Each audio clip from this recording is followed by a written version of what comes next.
On today's commodity market recap, why the stage could finally be set for a precious metals bull run, a central banker lies through their teeth, and the US government pulls out the pocketbook for domestic uranium production.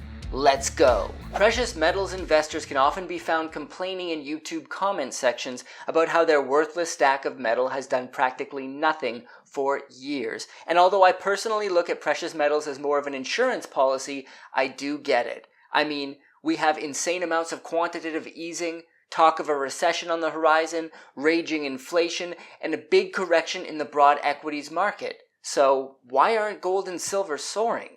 Well, according to an article on Seeking Alpha by Sprott Money, the stage very well may be set, as they claim the stars are aligning for metals and miners. The article points out the fact that short positions on precious metals by commercial banks are being reduced, with silver in particular being notable, as commercial short positions are the lowest they've been since June of 2019. The article also states that headline CPI is expected to remain flat at 8.3%, and core CPI is forecast to fall to 5.9%. But does anybody really believe those numbers? I mean, the Fed can just go ahead and curate the items included on their lists to reflect whatever narrative they want, although I do think that is becoming less and less possible as we move forward. What these fake numbers do indicate, however, is that the economic outlook continues to be ugly and points to a potential recession, perhaps as some are alluding to a massive recession. And when the return on the supposed safe haven asset of US Treasuries is negative in real terms, there's only so long that investors can take that pain before they decide to move their capital to a real safe haven asset, and I believe that's going to be gold and silver. In my opinion, the check is in the mail. That scenario is on its way. It's impossible to say when, but I'm happy to pick up gold and silver at current prices. Secretary of the Treasury and noted criminal parasite Janet Yellen did what politicians do best at a recent Senate Finance Committee hearing. She deflected blame and lied through her teeth.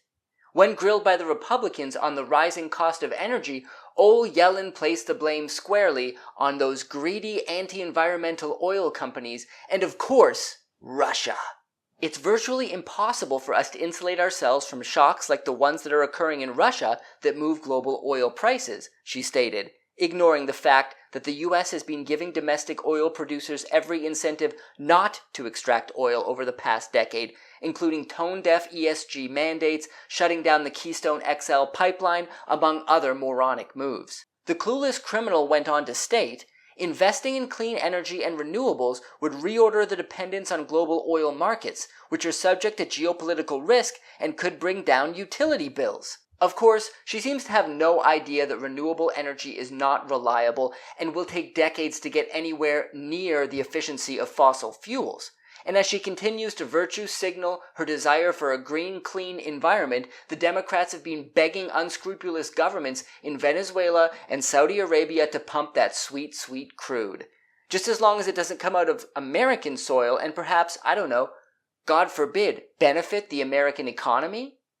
While these kinds of geriatric meat puppets are in charge, the short-term outlook for American oil production looks kind of grim, but in the long term, I think these over-the-top ESG mandates are going to face a reckoning, and we'll see a renaissance in US oil production.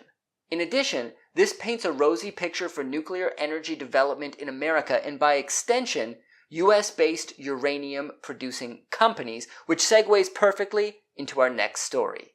This is a big one for all my friends out there in uranium land, and especially those who have their eye on the US uranium markets. The Biden administration is doing something useful for once and is urging lawmakers to pass a plan to provide $4.3 billion to stimulate locally sourced enriched uranium. Seeing as the US is the world's largest nuclear power producer, with more than 30% of worldwide nuclear generation, this news could be a game changer for the domestic uranium sector, and unlike with oil, shows a willingness politically to get behind uranium at home. This also bodes well for a number of American uranium companies who have proven that they can produce pounds, such as Energy Fuels, Uranium Energy Corp, and Energy, and will certainly give a boost of confidence to explorers and developers who have yet to find and or extract uranium. Now, it should be noted that this is currently just a proposal. Nothing has been passed yet. But with the political shift in sentiment towards nuclear as a green source of energy, if I had to bet on it, I'd say this thing is going to go through. I thought it was important for uranium investors to have some exposure to America as a jurisdiction before this news, and I'm doubling down on that opinion now. But as always, do your own due diligence. Commodity Culture is a series on commodities and natural resources. If you would like to see more, be sure to subscribe and hit the bell notification so you're always up to date with the latest episodes.